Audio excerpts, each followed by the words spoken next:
Hello there, a very good evening. We are joined today by a very, very special guest. Of course, you'd already know that we are going to be in discussion with the Ambassador of Israel to Sri Lanka and India, His Excellency Naor Gilon. A very good evening, Your Excellency, and welcome to the show. Thank you. Happy to be with you. First, Your Excellency, congratulations on being appointed as the Israeli Ambassador to Sri Lanka and India. You just presented your credentials and you are here with us to, of course, discuss on mutually beneficial matters for both countries. First question to you, Your Excellency. Sri Lanka is known as an agricultural country. Agriculture has been Sri Lanka's backbone since thousands and thousands of years ago. We boast of 2,500 years of history. Our kings built great tanks, great reservoirs. We have a cascade system. But of course, during the modern day, Israel is known as the agricultural wonder of the world. Sri Lanka, of course, is trying its best to keep up with the technology and upgrade our farmers on this technology. Speaking especially on the agricultural sector, what are the plans on cooperation? Of course, I believe your predecessor had already had discussions with the Honorable President about this matter. If you could give us a little bit of insight, Your Excellency. Yes, we've been speaking of this idea of centers of excellence for quite a few years, and unfortunately, not, for different reasons, not implemented so far. Lately, because of the COVID and the restrictions. But we have this model working in India, where we have about 30 centers of excellence, and we'll have more. And these centers, we bring Israeli technology to a local partner, usually the local government, and they run what we call a center of excellence. So it's a center where they teach farmers how to work technologies, and they do wonders because we are offering the farmers technology that they can adopt complexity and price-wise. So we are not going to the top of the line because most of the farmers in India, and I understand also in Sri Lanka, are smaller farmers. But we do a semi-controlled environment, so you cover with the polyethylene, with nylon, and you give irrigation, drop irrigation, which is more accurate. Through the irrigation, you can do also part of the other treatment of the plant. So this might work, and this is the idea to do also in Sri Lanka, a few in different fields. And also in these places, they produce for the farmers the small plants that they can, seeds and small plants that they can already work themselves, but they buy them for very cheap in India at least. And they can have better quality and better yield. And at least our experience in India, that in the first year, since there is a government subsidy, in the first year, the Indian farmers who take the most simple technology out of the offerings already have a return on their investment. So this project, the Center of Excellence project, where you share knowledge, especially in the agricultural sector, has already been implemented in India, but not yet so in Sri Lanka. Yes, this is the case, unfortunately. But, it depends on many variants, so happens. And now we try to bring a few here, and we have been talking about it for a few years already, and hopefully now we are coming out of COVID, I hope, at least this wave, and we can start bringing experts and finding here the right local partners to go forward with it. Because it's very beneficial for the farmers at the end of the day, and we are not doing the teaching in the sense of we bring the technology, we instruct the instructors. It's local partners who teach afterwards the local farmers, help them, support them.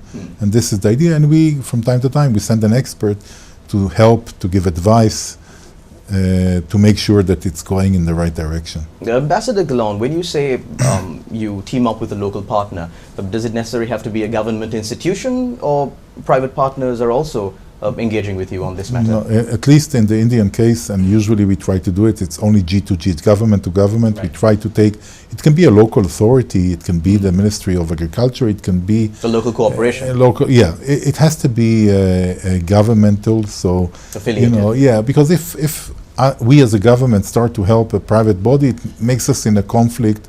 In a sense, why did we use this private body and not another? So usually it should be G2G, government to government. Just because the subject of agriculture is extremely important to us Sri Lankans, and of course we are in a transitional phase as far as our agricultural sector goes. Just one final question to you on this matter.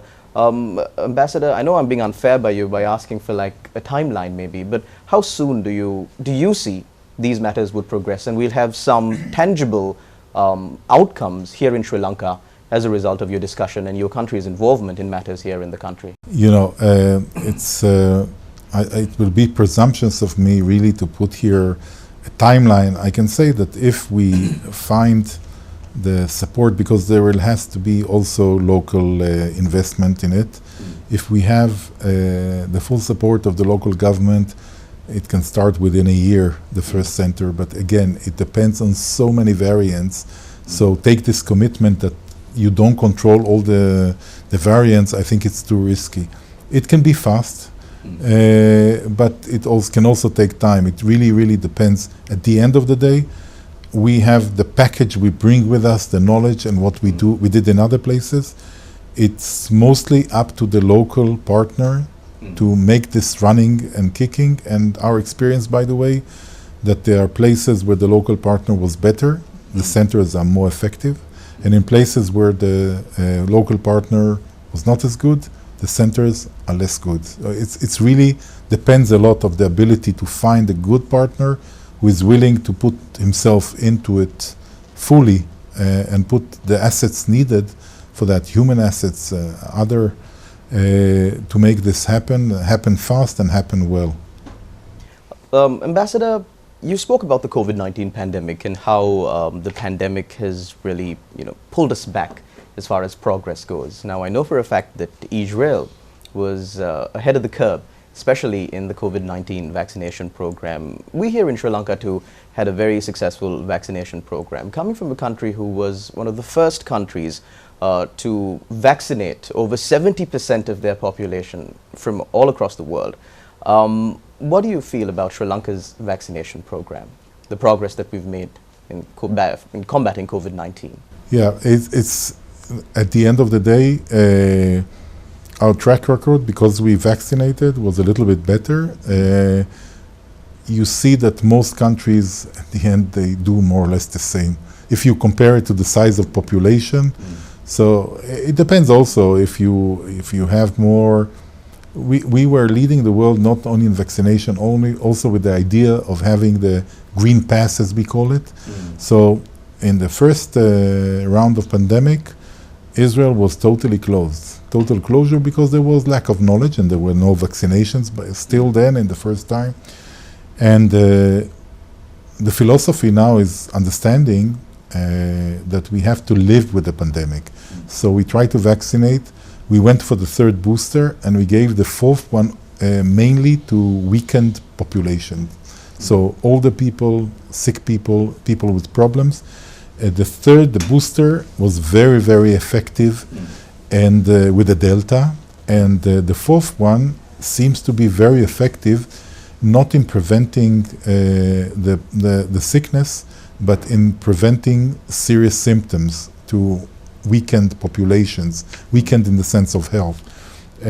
So, I cannot, every country took its own pace. Many countries now in the world are already with 2 vaccinations. Different companies, so also there is a difference between Pfizer and Moderna, and so each one has its own advantages and disadvantages. So really to speak about others is very hard for me. I can mainly speak about my own country. Also, Ambassador, Sri Lanka is a tourist hotspot. We've won top accolades in many tourist review sites. Now that you've been in the country, and our country is of course open for tourists, what do you feel? Do you feel Sri Lanka is ready to accept more tourists, especially while adopting to the new normal, that is the new way of life? Yeah, I think so. I think that it seems that Sri Lanka is ready. Today I spoke to a leader of an Israeli group of tourists before they were leaving. she heard I was here coming, and she asked to speak to me. Look, the pandemic is here to stay still probably a few years, maybe in different variations and mutations and ways, and it's very hard to know.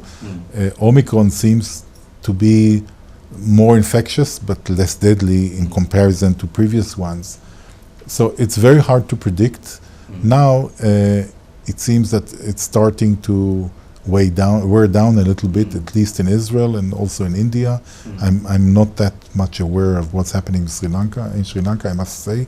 But I think it's improving. And by the way, Israelis are very enthusiastic about coming to Sri Lanka.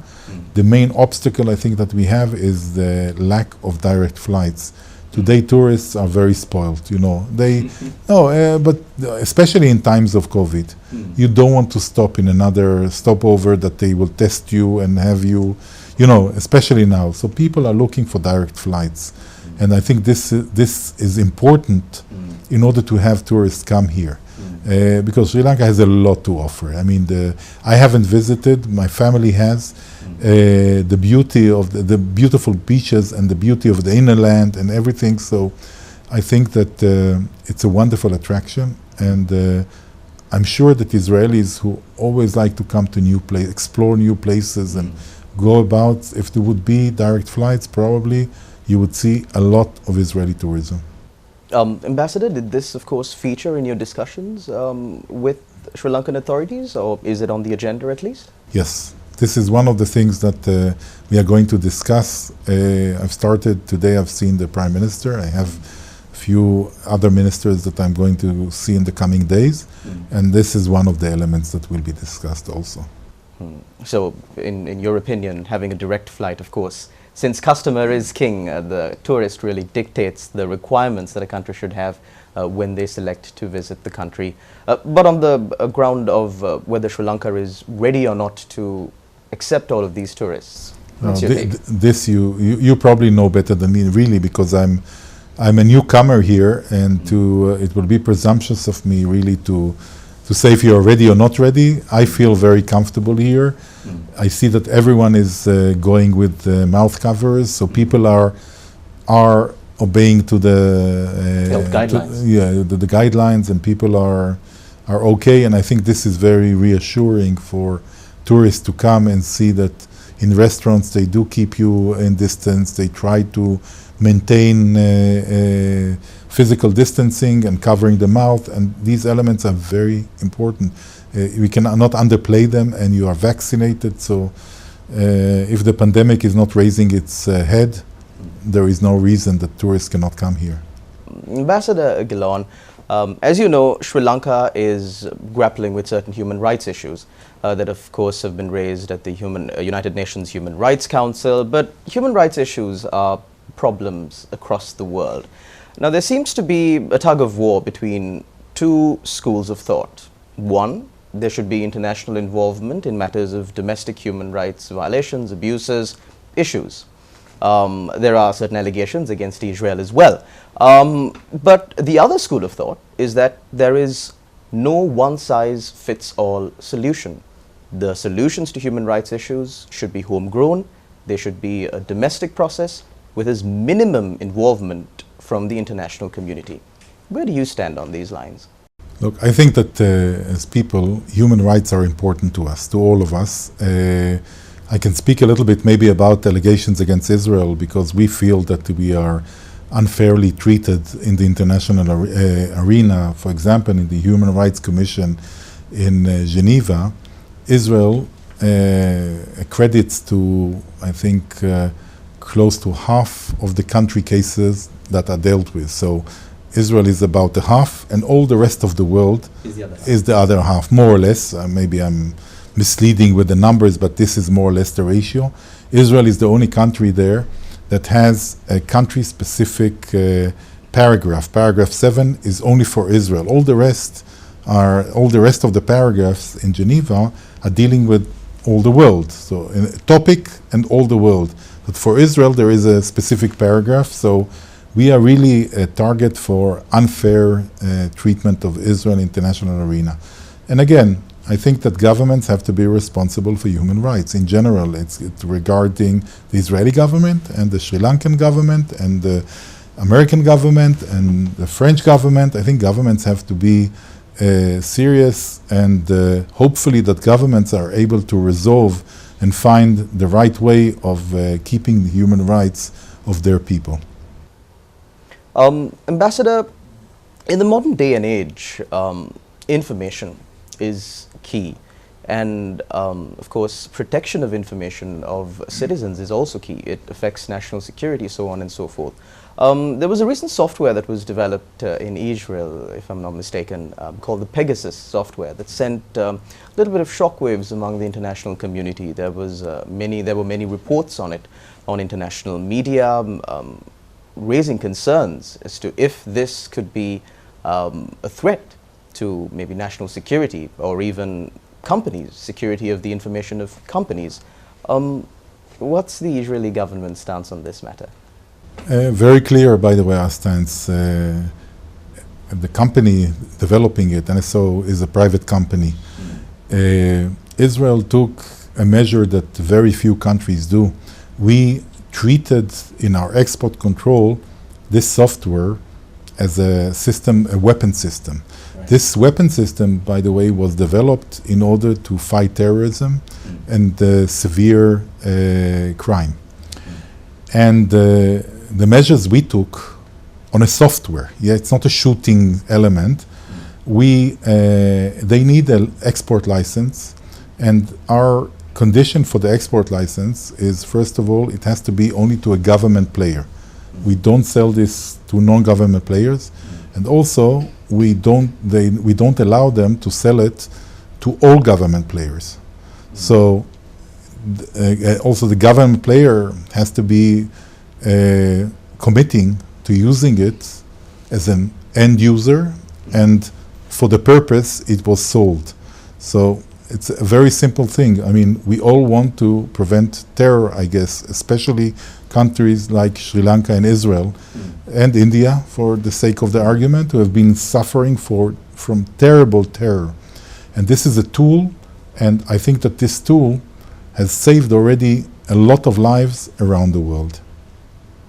So, Ambassador, you're saying that the Israeli government has given due credit and acknowledged what this software is really capable of by naming it and acknowledging it as a weapon.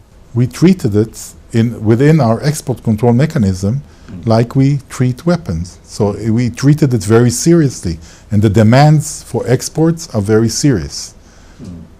We're trying to take what we do seriously, but it's an important tool and a tool that saved lives all around the world.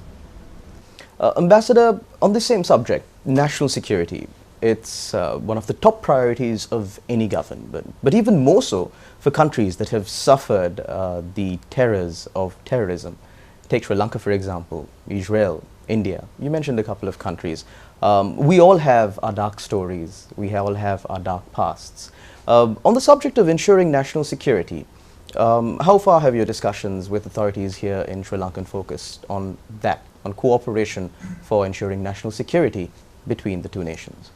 Israel has been, I think, supporting Sri Lankan governments over many years in the fight against counterterrorism. I met here people who, at the time, in the 80s even, were relevant actors in the counterterrorism surge, who were praising, in my years, the Israeli support, the technology that they got of that time, and the help. And we are continuing to work together, because terror is not a legitimate tool in any way, in any place. Killing civilians is nothing acceptable.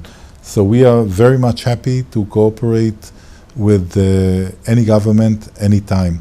It was discussed with authorities, but I had very few meetings today. Tomorrow I'll have more, but in very general lines. We didn't go into details at this stage. Ambassador, continuing on the same topic, there are those who believe that weapons, like you mentioned, even a software in terms of Pegasus, should be a little bit far out of reach for private cooperations. and that a government has only so much control over these private corporations. Not specifically speaking about Israel, but across the world, there are many private contractors, there are many private companies that produce mass weapons. There are those who believe that this should be limited, curtailed, some who even believe it should be put a stop to. What is your stance on this? What kind of weapons are you referring to? Weapons the definition of weapons, of course, seem to keep evolving from day to day. So be it weapons of software, weapons of mass destruction, any other kind of weapons that private corporations are now moving forward to develop. Do you believe that governments have the capacity to put a control on this when it's happening on their soil? It's very complicated. Look, today when we live in the modern age, when we have a smartphone which reveals everything about us, so the people, you know, we are the customer and we are the merchandise, as people say. We are the product. We are the product because we don't pay for a lot of the services and they have to be paid one way or another. So these giants, they control a lot of our data. They use a lot of our data to target us as customers. So it's a world that if you accept the rules of the game, which is you give us your information, we'll give you services for free. This is really the game, if we want to accept it or not. If you don't want to accept it, don't have a smartphone, don't be connected to the internet. Don't be on social media. Don't be on social media because you are the product. In all around the world, with civilian, huge companies that know everything about our lives and what we look for and what we are interested in, what we want to buy and where we want to go on vacation. So this is part of life. When it comes to weapons, weapons are manufactured all around the world. Each country has its own regulation about weapons, weapon sales to its own citizens, to exports and stuff like that. Governments have to be more, I think, more controlling of what is done with what they manufacture in general. People have to be responsible around the world. And not everyone is responsible. Some people are aiming for profit regardless of what might be the consequences of that. Moving on to another extension, of course, of what you spoke about data protection.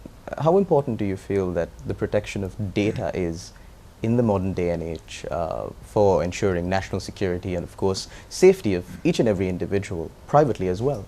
Yeah, I don't know if it's only for national security. I think it's for privacy of people. It's important to keep it. The question whether it's doable. Whether we didn't cross already, it's a philosophical question and also technological. Whether we didn't cross already the river in the sense of having our information out there. So yeah, there's still data that people are trying to preserve very... You mean the question is, have we crossed the point of no return? Yes. And I don't know, I'm not an expert in this, but I think that still governments and institutions are trying to safeguard our health information, data, not to share, not to be shared. Our bank data, probably. There are still elements, governments are your personal data, the number of kids and everything that you have in your file, each country, your ID number, your brothers, your sisters, your whatever, your address, all that. Governments try to protect, but it's not simple. You can learn about a person a lot from open media, from social media, from what he writes about himself. When you put on the social media, immediately they say, what is the relation you have to this person? It's a brother, it's a cousin, so it builds automatically all this information about us, and it's a fact of life. So either you disengage from this information age, or you accept it and you try to minimize the personal data leaking out. And that's a choice that every individual must make. Yes, I believe it is. Ambassador, during your stay here in Sri Lanka, right after you've presented your credentials to the President, of course, what do you feel are the main areas of cooperation that are possible and that will have viable outcomes in the future that will benefit both the people of Israel and the people of Sri Lanka? Yeah, I think that agriculture that we spoke about is one element. I believe that water can be helpful because Israel is very good in water management because we really lack water. You have surplus of water in some places, in abundance in some places, and lack of water in other places. So water management, how to harvest rainwater, how to reuse water. We are the world leader by far in reusing water. We reuse over close to 90% of our waters. When I believe that the country after us is Spain with less than 30%. So we really do that because we pay for we do desalinization. So we pay quite a lot relatively a lot for the money, for the water. So you want to make sure that you don't lose water. You reuse it. You want to make sure that between the water source and the client, you don't lose too much water. Everyone loses water in this, but some places you lose 50-60%, and we try to minimize it, to put technology in that finds the leak, finds where there is a problem on the way, because and patch it. Fight first of all where is the part of the pipe, for example, where there is something is not working out. The amount coming in is not the amount coming out, and then try to source the place. So there are many things we can do in water. We can do in tourism, I believe, and we spoke about workers in Israel, that there are numbers I heard here about caregivers, about 7,500 in Israel, and this is something that's benefiting both of us. We should surely continue working on national security, on supporting each other in counter-terrorism and whatnot. I think these are probably the main fields for now. On the subject of expatriate workers, I believe Israel is also hiring foreigners for agricultural work, given the fact that Sri Lanka has many farmers, many people involved in the agricultural sector. Do you believe there is room for Sri Lankans in the agricultural sector of Israel? Yeah, it was done in the past. Sri Lankans worked in agriculture in Israel. There was an issue of not keeping the agreement by some individuals, Sri Lankan individuals at the time, that brought to its cancellation. So people tried to stay in Israel over the agreed time. But I think that it might come back to the table one day. I don't know. It's not discussed now, so it's not part of the agenda that we are discussing. But it's also a value, by the way, bringing people to work in agriculture, because they work physically, so they do the work, but they are exposed to modern technology. And in other countries, we saw that it, in a way, when they went back after a few years to their own homeland, they brought with them some knowledge and some technology, and made a change to their own home countries in this field. So it can be useful.